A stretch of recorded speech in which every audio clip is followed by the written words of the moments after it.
I'm terminating your employment with the branch manager's authority, effective today. Thank you for your hard work until now. On the verge of retirement, I had moved away from the hectic front desk operations to handle quieter back office tasks. The new, young, and dynamic branch manager, branding it as Reform, began to dispose of anything and anyone deemed unnecessary or in the way. Not just objects, but jobs and people too. I don't understand why I'm being fired. I protested, to which the branch manager replied with an exasperated tone. You're in the way, just lounging around at your desk, doing menial tasks anyone could do, and acting all important. It's irritating to watch. The manager spouted such absurd reasoning shamelessly. So, they were just menial tasks that anyone could do leisurely. If it was an official order, then I guess there was no helping it. I decided to follow the manager's directive obediently. A week later, I received many calls from the bank. My name is Robert. I'm a bank employee, often working behind the scenes. I'm currently 51 years old. I've stepped back from the busy front desk operations and now mainly handle small administrative tasks. I also assist long-standing customers occasionally. Watching the young employees hustle at the front desk reminds me nostalgically of my younger days.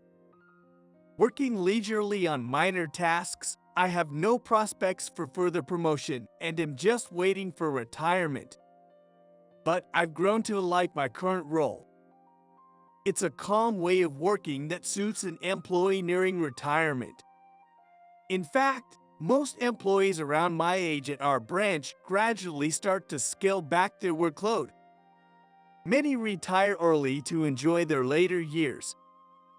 Whether for early retirement enjoyment, family matters, or various other reasons, spending time with family, looking after grandchildren, it seems like the right time for a lifestyle change. Just the other day, a branch manager retired before reaching retirement age. He wanted to take care of his family back home. Today, we're getting a new branch manager as his replacement. Hello everyone, I'm assigned as the new branch manager here from today. My name is Mark. Looking forward to working with you all. Mark, the new branch manager, greeted the staff energetically during the morning meeting. He looks about 10 years younger than me. Dressed in a crisp suit and sporting an expensive-looking watch. His eyes were shining with determination. His intense demeanor made me think following this guy is going to be tough. Oh, you there. Can you give me a tour of the branch right away? Me? Sure, I'll show you around. Thank you. Everyone else, please start your usual tasks. Don't mind me, just carry on as normal. Mark approached Susan, a young female employee, and started touring the branch. The rest of us, including myself, got on with our usual tasks. Excuse me, what task are you working on? Suddenly, a loud voice from above startled me. Whoa, you scared me. I accidentally blurted that out. Looking up, I saw Mark, arms crossed and looking somewhat disgruntled, with Susan glancing over in a puzzled manner. What's this? Mark asked, looking at my work. I honestly replied, I'm checking and entering application forms. Mark then sighed heavily. Honestly, I've never seen such a laid-back workplace before. He complained with a look of utter exasperation. By laid back, you mean? Exactly as it sounds. At the branch I worked at before, no employee would spend time on such tasks. I'm surprised to find employees specialized in back office work here. Checking and entering documents may not be a big job, but it's necessary. In tasks involving large amounts of money, even small mistakes aren't tolerated. I think someone has to do it. I don't know how it was at his previous branch, but was there really no one doing back office work? I almost retorted that, but it felt too bothersome. So I just responded nonchalantly, "Is that so?" and forced a wry smile. Susan, who was anxiously watching, seemed pitiful. I thought if I let it slide, Mark would just leave, but for some reason, he stayed and seemed to be contemplating. Then, with a decisive nod as if having made up his mind, Mark started speaking to no one in particular. Decided, starting tomorrow, this branch will undergo a reform. The next day, true to his word, Mark began implementing reforms at the branch. First, he replaced almost all the equipment in the office with new ones. I wondered where the budget for that came from. Then, he increased the workload of the younger and mid-level employees, especially at the front desk. The clerical tasks that used to be sent to the back office were now less frequently assigned to me. Thanks to this, the peak-age employees who were already busy seemed even busier than before. Once I achieve the reform of this branch, its sales will increase even more. This will benefit all the employees, and I'll climb higher too. Mark was overheard saying this excitedly to the younger employees. In reality, since his arrival, the young employees' sales performance had improved slightly. Maybe it's the result of Mark's Spartan-style leadership. As for me, watching Mark and the young employees, I thought to myself, being young is incredible, as if it didn't concern me. So, I never imagined that this reform would turn against me. One day, Mark called me to his office. I was surprised as he hadn't spoken to me since his first day. "Do you need something?" Yeah, I'll keep it short since I'm busy. He said that as he thrusted a piece of paper at me. With the branch manager's authority, I'm terminating your employment, effective today. Thank you for your hard work until now. "Yes," I responded, tilting my head reflexively in confusion. Mark's loud voice meant that other nearby employees could hear my sudden termination notice. The surroundings began to buzz with whispers. I thought I had misheard, but the document clearly stated it was a termination notice. You'll be compensated for your services accordingly. We'll handle the difficult procedures, so please pack your belongings and leave. Mark spoke rapidly, then turned away to return to his work. I was utterly confused, so I confronted him. "Wait a minute, I don't understand why I'm being fired. Have I done something detrimental to this branch?"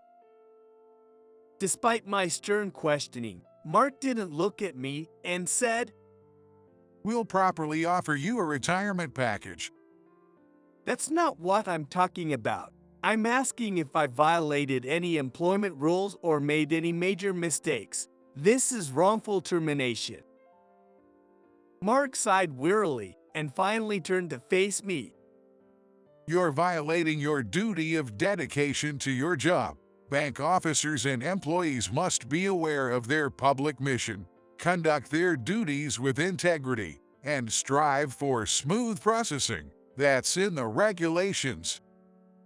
"How am I violating that? Please be specific." This is tiresome. You're not keeping up with the new equipment and systems, still using the old ones, causing delays in work. Don't you see?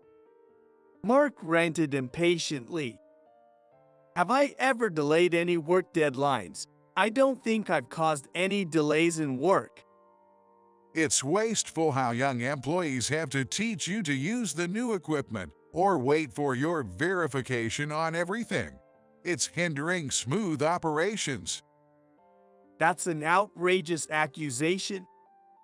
Anger seeping in my voice, Mark clicked his tongue and stepped closer, intimidatingly looking down at me. You're in the way. You are.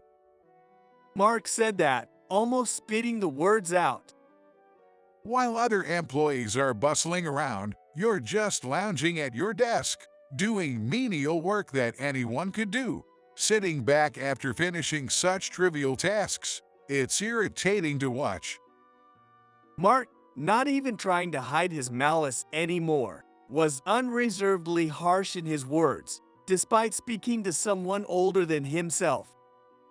I'm neither lounging nor sitting back arrogantly, so basically, you want to fire me not because I'm a detriment to the branch, but simply because you're annoyed with me. I found myself responding calmly, even in the face of Mark's irrational logic. Think whatever you want. Layoffs for staff restructuring aren't uncommon. If you're gone, we can hire more competent, younger employees at the right time. Mark responded with a snort. Excuse me, but I think a dismissal without a rational reason counts as an abuse of managerial power. Besides, the back office work, which was Robert's responsibility, was a task assigned by the previous branch manager and was supposed to continue this fiscal year. Susan, who had been anxiously observing our argument, interjected timidly. Following her, other employees started murmuring in agreement, whispering, "That's right, it's an abuse of power." Then, from this very moment, back office work is abolished.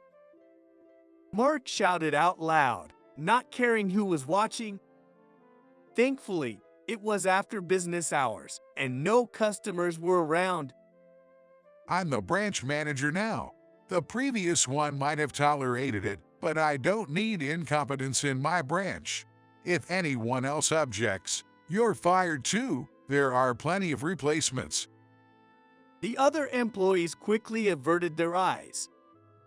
But only Susan kept looking at Mark, albeit shrunken in fear. If this goes on, Susan will be his next target. Realizing this, I took a deep breath and, with a calm smile, said, "Understood. If the task is being abolished, I accept the dismissal." Everyone, including the surrounding employees and Mark, were momentarily stunned by my sudden acceptance of the order.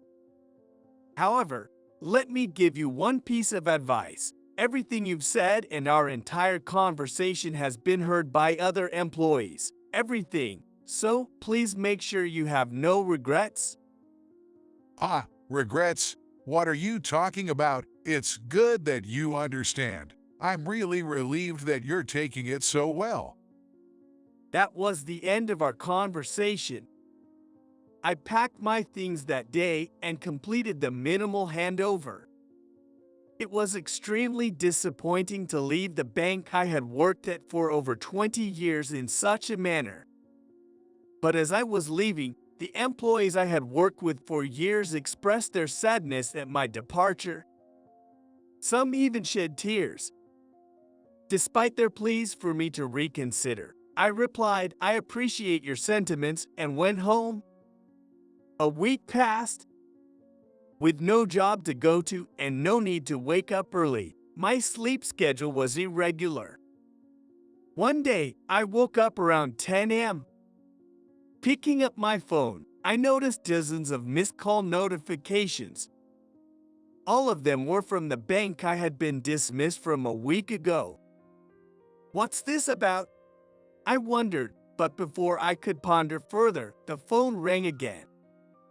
Reluctantly, I answered the phone only to be immediately greeted by a familiar shouting voice asking, "What in the world is going on?" So loud. "Is that you, manager? What's this all about?" What do you mean? What have you done? Tell me the truth. I have no idea what you're talking about. Start from the beginning. As I asked for an explanation, Mark began to tell me about what had happened over the past week. A few days after I left, major clients started canceling their accounts. The internal back office operations were on the brink of collapse, barely functioning. Throughout his explanation, Mark sounded panicked, but honestly, I couldn't care less. That's why I warned you. I muttered, astounded. Back when I was a newbie at the bank's counter, lacking confidence in my abilities, I spared no effort to improve my communication and interpersonal skills. As a result, I could handle even the most difficult customers or explain complex issues without trouble.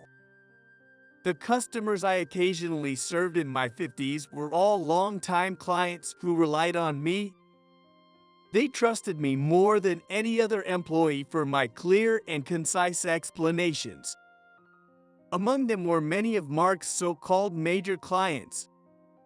Wealthy people are cautious with their money. They don't entrust their assets to a bank with interest-worthy people. That's why I always prioritize trust with clients. In just 1 week, he managed to ruin the trust I built over 20 years. I was beyond anger or sadness. I was just dumbfounded.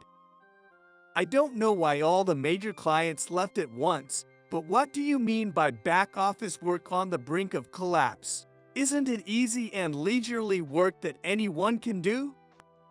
I retorted with a rare touch of sarcasm, mirroring the words Mark had previously used to me. I know all too well that back office work isn't as easy as it was made out to be. I was determined to let him know. As I approached retirement, turning 50, I had moved away from the front desk operations to handle nearly all the processing tasks that other employees couldn't manage. Each task, though simple on its own, amounted to a tremendous volume of work, taking as much time and effort as the front desk duties. Spending all day with numbers and documents is more tiring than one might think, and many give up after a few days. Living alone with no particular hobbies, finding joy solely in work, and constantly learning new things, perhaps I was an exception. Regardless, I've always believed there's no such thing as an idle task in a bank. How pretentious! You must have bad-mouthed our branch to your clients out of spite. Absolutely not. As a professional, I would never say anything that could damage the branch's reputation for personal reasons. I merely sent thank you letters to the clients who had relied on me for years. I had been in the process of handing over my clients to younger employees like Susan. When clients visited the bank, I would sometimes appear to assure them, please trust them with your business after my retirement. When Mark ordered my dismissal, I wrote personalized farewell letters to each client, explaining the reason for my departure. I was dismissed for a rational reason, wasn't I? For neglecting my duty of dedication to work. I simply informed the clients of this and apologized. What? So that's why the clients are all saying they need to reconsider their association with us. You shouldn't have interfered. The content of my apology for my own negligence doesn't violate any duty of confidentiality or reputation maintenance. Informing them of my retirement and my successors seems only natural. It may sound inappropriate, but I was really pleased that many clients were angered by the unfair treatment I had received. Perhaps they thought someone like me could never violate my duty of dedication to work. It felt like validation for my earnest efforts. Just come back immediately. You have to take responsibility for this mess. What are you talking about? You dismissed me a week ago. I'm no longer an employee there. Instead of wasting time on this pointless conversation, why don't you get back to your work? That dismissal notice was fake. You're still an employee here. Consider the past week as paid leave and return to work immediately. Mark, in his arrogance, was then confessing to document forgery. I was almost speechless at his shameless and hysterical behavior. You've been quite loud. Isn't it business hours? Aren't you alarming the customers? As a bank employee, shouldn't you refrain from such behavior? I tried to remain as calm as possible. After a moment of silence, Mark's voice softened. Please, just come to the bank. I'm begging you. Later, I visited the bank as requested. In the manager's office, Mark was joined by senior bank executives. Mark looked haggard, a shadow of his former self. He was likely reprimanded by the higher-ups.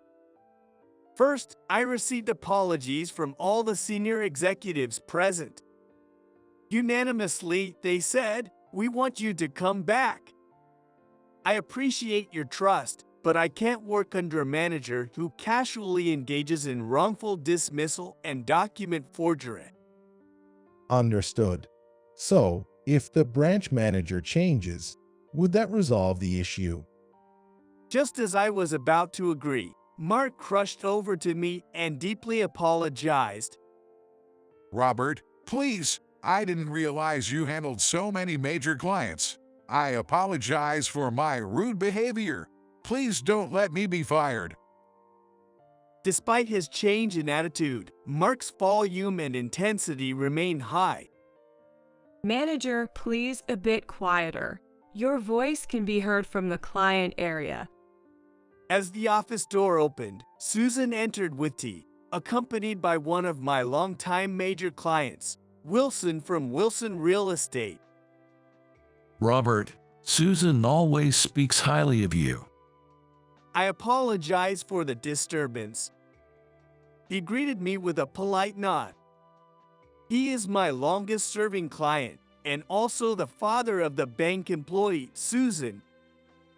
I've heard about the situation from Susan. I'm sorry for what you've been through.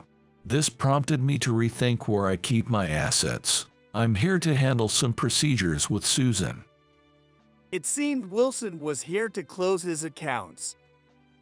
It was regrettable to lose such a long-standing client, but it was understandable. However, I overheard that if the manager changes, you might return. If that's true, I'd be confident in entrusting my assets to you again. Whether Wilson's words influenced the decision isn't clear, but ultimately, Mark was promptly dismissed. Mark was confronted with a genuine dismissal notice, not a forged one. As far as I was concerned, his future was none of my business. With his banking experience, I thought he wouldn't struggle to find another job, but it turned out not to be so easy. Wilson, a prominent client, had accounts at various banks around the area and, under the guise of casual conversation, spread the word about Mark's actions. Mark became blacklisted in the banking community, being rejected for employment everywhere he went. A client isn't bound by confidentiality. Susan casually remarked, echoing her father's words, which I found a bit intimidating. I heard through the grapevine that Mark is now getting by with part-time jobs. I sent greeting cards to my clients, explaining my return to the bank. Even those who had closed their accounts upon my dismissal quickly reopened them when they heard of my comeback. This experience taught me the importance of transitioning responsibilities to others. I'm now actively mentoring the younger employees. They are all eager to learn and take responsibility. It's incredibly fulfilling to still be needed and able to contribute at over 50. With the new goal of nurturing the next generation of bankers, I'm experiencing exciting days, youthful enthusiasm notwithstanding.